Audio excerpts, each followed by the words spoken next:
When many of us picture hell, we imagine a single, chaotic pit of fire where every soul is tossed into the same flames.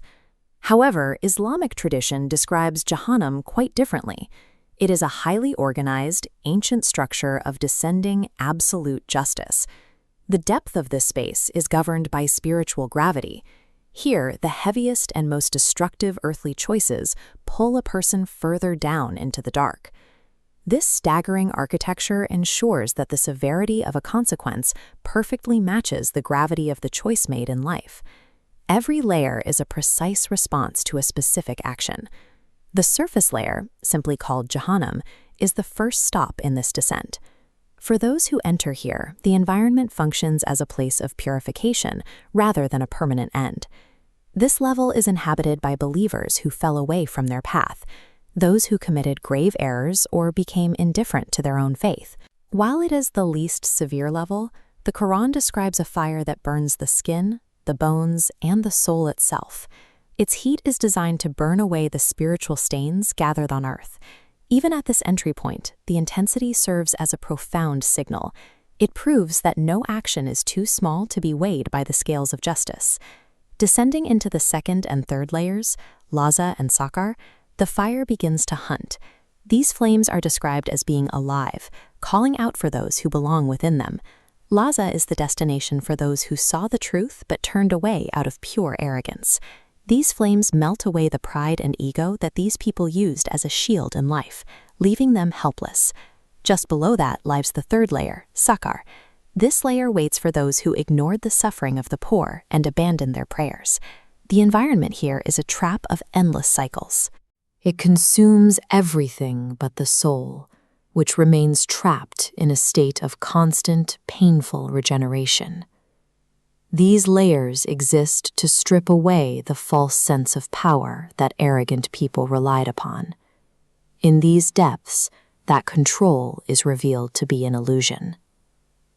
The fourth layer, Al-Hutama, marks a shift in the environment.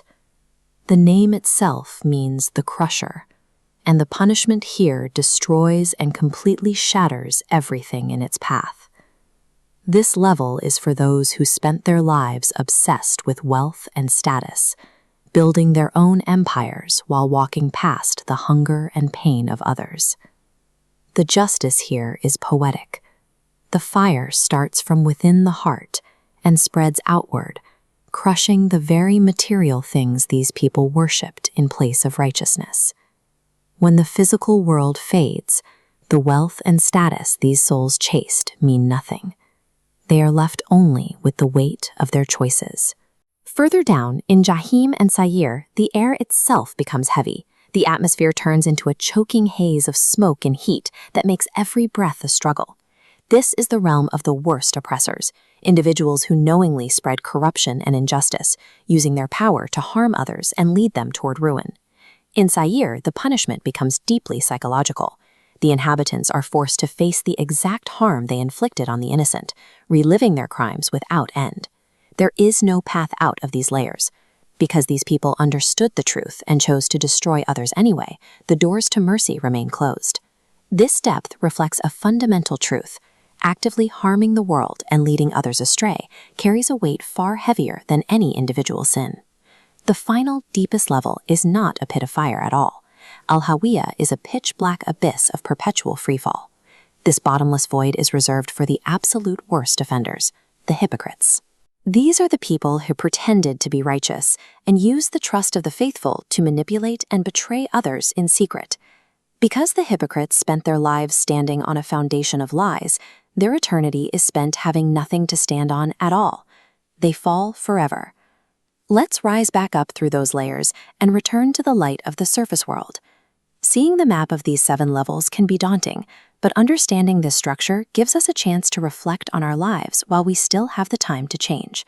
It shows us that honesty, humility, and the way we treat the vulnerable are the things that keep our souls light. Our choices today determine where we stand in the end.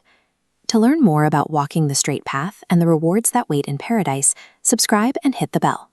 Until next time.